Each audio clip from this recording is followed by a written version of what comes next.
आप सभी को सादर नमस्ते, जय श्री राम। मेरे YouTube चैनल वसुधा के रंग में आप सभी का स्वागत है। हमारा गौरवशाली इतिहास, जिसके पन्ने विलुप्त से हैं या बहुत मुश्किल से जो पुरुषार्थी जन हैं उन्होंने जैसे तैसे इकट्ठे करके रखे हैं। हमें बचपन से जो इतिहास पढ़ाया गया वो भी विदेशियों का था और हमने समझा इतिहास इसी को कहते हैं। ये इतिहास बिल्कुल नहीं था, ये सिर्फ एक क्या कहेंगे उसको, कुछ भी नाम देना, कुछ दशकों की घटनाएं जिन्हें तोड़ मड़ोड़ के प्रस्तुत कर दिया गया। आज जो वंशावली लेकर आई हूँ इतिहास के राजाओं की, वो वंशावली शायद ही कहीं मिलती है, बड़ी ही दुर्लभ है, नहीं मिलती है। जो जैसे तैसे देशभक्तों ने, तपस्वियों ने इसे एकत्रित किया है, जो मैं सत्यार्थ प्रकाश के माध्यम से आप लोगों तक लेकर आई हूँ। ये वंशावली है महाभारत काल के बाद की और पृथ्वीराज चौहान के वंश के समय तक की, क्योंकि जो महाभारत काल के पहले के राजाओं का जो वर्णन है वो महाभारत ग्रंथ में उपलब्ध है, और पृथ्वीराज महाराज जो हुए थे उनसे लेके अब तक का जो वर्णन है वो आधुनिक इतिहास में, आधुनिक पुस्तकों में मिलता है। परंतु जो महाभारत काल से और जो पृथ्वीराज चौहान तक का जो विवरण है वो बड़ी मुश्किल से ही कहीं उपलब्ध है और इसका मिलना आसान नहीं है। महाभारत काल का समय जो वर्तमान में है 5125 वर्ष माना जाता है कि इतना समय बीता है।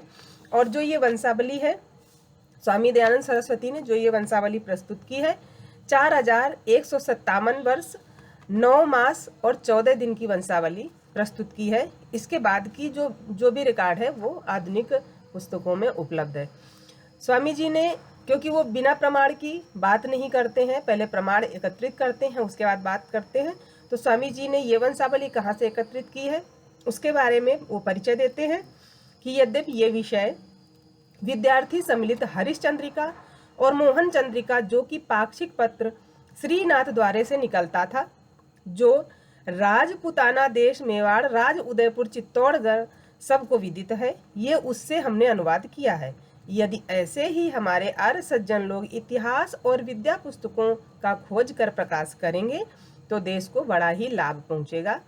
उस पत्र संपादक ने अपने मित्र से एक प्राचीन पुस्तक, जो कि विक्रम संवत के 1782 को लिखा हुआ था, उससे उक्त पत्र के संपादक महाशय ने ग्रहण कर अपने संवत 1939 मार्गशीर्ष शुक्ल पक्ष और कृष्ण पक्ष 1920 किरण अर्थात 2 पाक्षिक पत्रों में छापा, जो निम्नलिखित प्रमाण जानिए उन दोनों पाक्षिक पत्रों से स्वामी जी ने ये वंशावली एकत्रित की थी।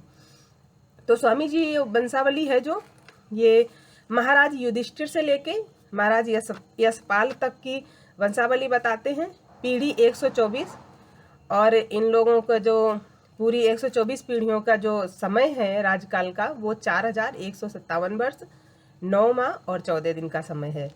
इसमें वो पूरी वंशावली बताएंगे, किस राजा ने कितने वर्षों तक राज्य किया और किसकी वंशावली कितने दिन की थी। इसमें एक बड़ा ही ऐसा मुझे याद आ रहा है, बचपन में सुनती थी जैसे किसी भागवताचार्य के द्वारा या किसी के द्वारा कि इन महाराज ने इतने 100 वर्ष राज किया, इन महाराज ने इतने 100 वर्ष राज किया, तो बड़ा कन्फ्यूजन होता था कि भाई कोई व्यक्ति इतने 100 वर्ष तक राज कर कैसे सकता है। अभी यहाँ पर देखिए जी, अब समझ में आया कि वो क्या है कि एक ही व्यक्ति राज नहीं करता था, उसकी पूरी वंश, उसकी जितनी पीढ़ियाँ राज करती थी उन सारी पीढ़ियों के वर्षों को मिलाकर वो बताते थे कि उस व्यक्ति ने उतने वर्षों तक राज किया। बड़ा कन्फ्यूज करते हैं आप लोग, भाई थोड़ा क्लियर कर दिया कीजिए, बच्चे कन्फ्यूज हो जाते हैं। बताया कीजिए कि पूरी वंश की ये गणना है, उनकी पीढ़ी की गणना है। जब तक दूसरा राजा कोई अपना आधिपत्य नहीं जमाता है, किसी एक के द्वारा, उसकी पीढ़ियों के द्वारा राज्य किया जाता है, उसको कह देते हैं कि उन्होंने इतने वर्षों तक राज्य किया। यहाँ राजा युधिष्ठिर से शुरू करते हैं।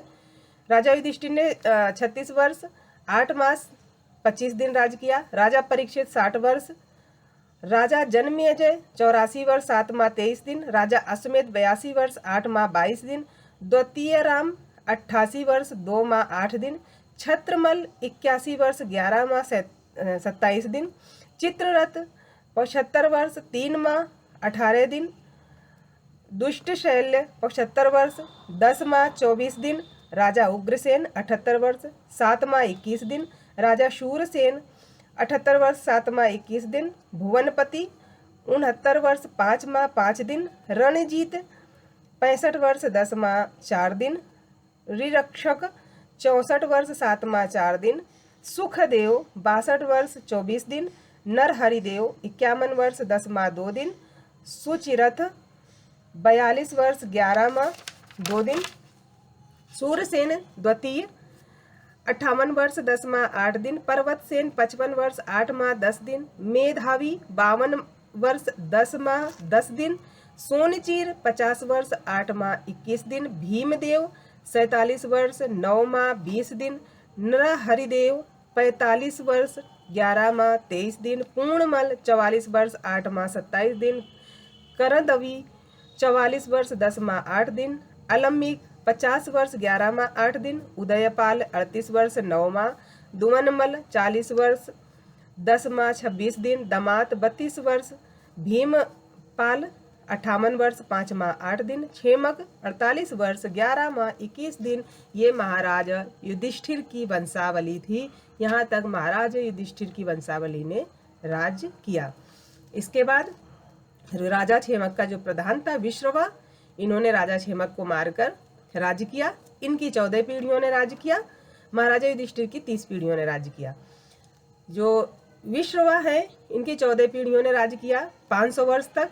500 वर्ष मास 3 दिन 17 इनका विस्तार किया। और आपको डिटेल में पढ़ने के लिए ग्रंथ अवश्य पढ़ना चाहिए।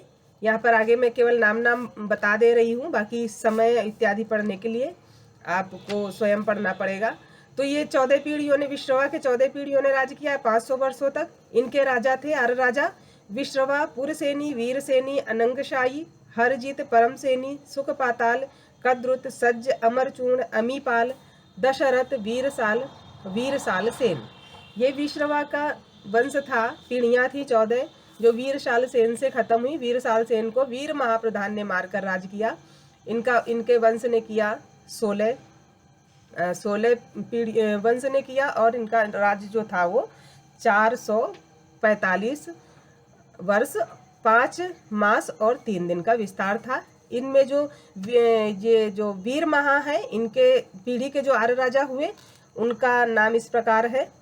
राजा वीर महा, अजीत सिंह, सर्वदत्त, भुवनपति, वीरसेन, महीपाल, शत्रुशाल, संगराज, तेजपाल, माणिकचंद, कामसेनी, शत्रुमर्दन, जीवनलोक, हरिराव, वीरसेन द्वितीय, आदित्य केतु। ये 16 पीढ़ियों ने राज किया। वीर महाराजा की 16 पीढ़ियों ने। इनका भी पूरा कितने वर्ष, कितने मास, कितने दिन किया है सब दिया हुआ है इसमें। स्वामी जी ने पूरा लिखा है। राजा आदित्य केतु मगध देश के राजा को, ये धंधर नामक राजा है, प्रयाग ने मारकर राज किया। और राजा प्रयाग की जो वंश पीढ़ी है 9 पीढ़ियों ने राज किया है। और इन लोगों ने इनकी पीढ़ी ने राज किया है 374 वर्ष 11 मास और 26 दिन। जो राजा धंधर हैं इनके जो वंशावली है आर्य राजाओं की, इनके नाम इस प्रकार है। राजा धंधर, महर्षि, संरक्षी, महायुद्ध, दुरनाथ, जीवन राज, रुद्रसेन, आरिलक और राजपाल, इन लोगों ने किया है।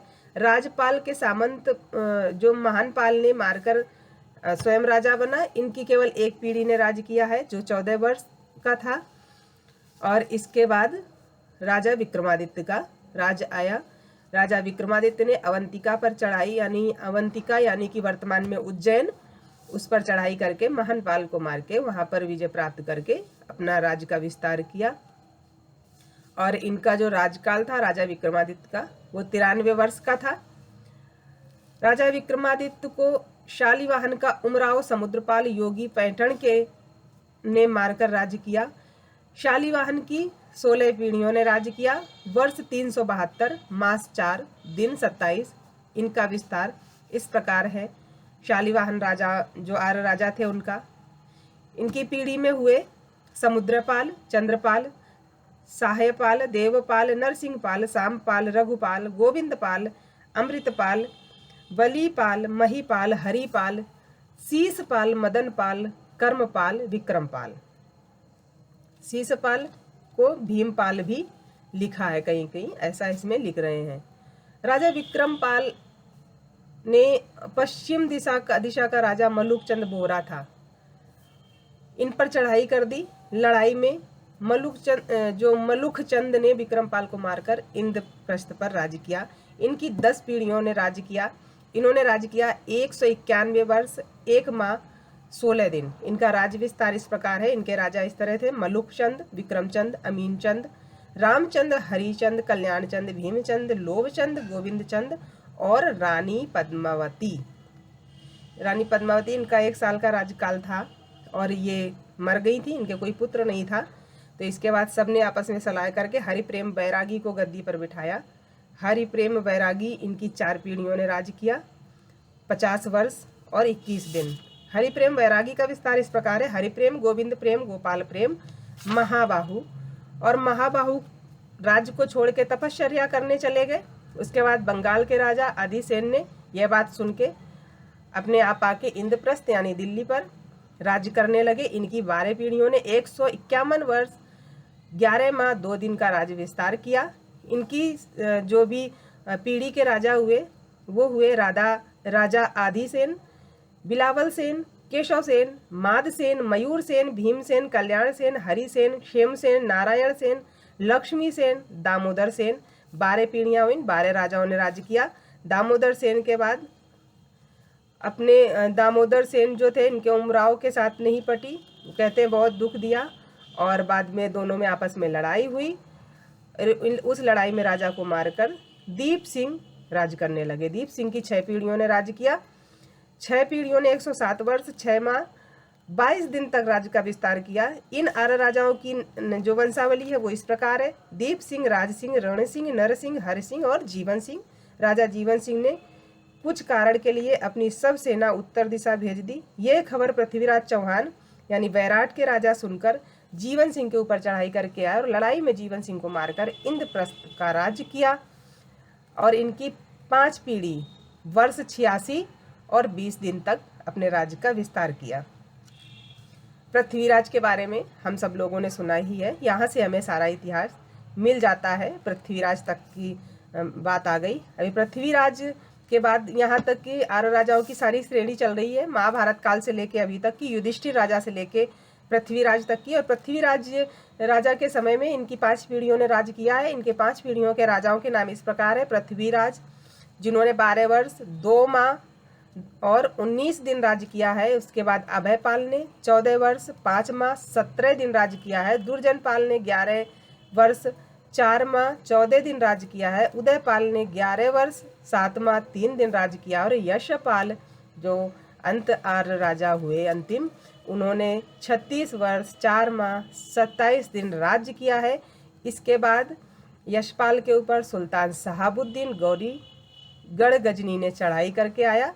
राजा यशपाल को प्रयाग के किले में संवत 1249 में पकड़कर कैद कर किया।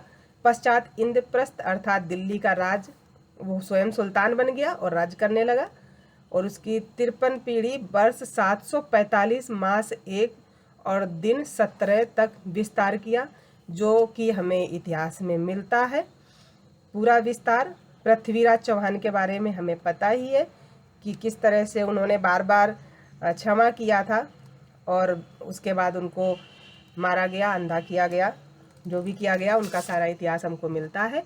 तो ये थी हमारी महाभारत काल से और पृथ्वीराज महाराज के समय तक की वंशावली की पूरी डिटेल, जो सब जगह नहीं मिलती है। और ये आवश्यक है कि इसका विस्तार किया जाए ताकि हमारे पास रिकॉर्ड रहे।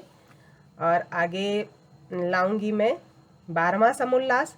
12वें समुल्लास में जैन मत और बौद्ध मत के बारे में बताएंगे स्वामी जी, क्या वो उन्होंने क्या जाना, क्या पढ़ा उस विषय में। और स्वामी जी यहाँ लिखने से पहले भी अनुभूमिका भी लिखते हैं कि कोई इसे विरोध ना माने। बुद्धिजीवियों को चाहिए कि वो आपस में बैठ के चर्चा करें, अपनी संस्कृति का मूल क्या है उसे समझने का प्रयास करें, क्या सही है क्या गलत है इस पर चिंतन करें, ताकि अपनी संस्कृति मजबूत हो, अपना देश मजबूत हो और हम सब मजबूत हों। इसलिए मन में द्वेष भाव करके कोई बात ना सुने ना पढ़ें इस तरह की, जब अपने राष्ट्र की बात आए, संस्कृति की बात आए। और आज की वीडियो में इतना ही। आप लोगों को पुनः सादर नमस्ते। जय श्री राम।